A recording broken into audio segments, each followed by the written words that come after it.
นี่เด้อมันไปจากใดงัวจิขายออก12 ตัวเนาะจิขายออกนี่ตัวเถิกก็มีตัวนางก็มีตัวแม่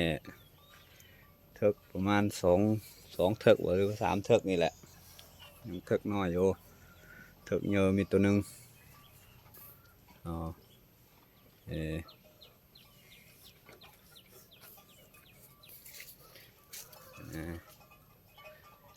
ขายยกเลยเนาะ12 ตัว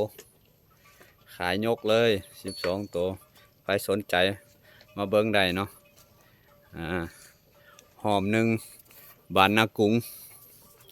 อยู่หอมหนึ่งบานนากุ้งเด้อใครสนใจขายออกนี่ตัวนี้ก็ตุยซะเนาะมีแต่โตตุยมันเนาะบ่มีโตจอยเด้อใครสนใจมาเบิ้งได้เนาะอยู่หอมหนึ่งบานนากุ้ง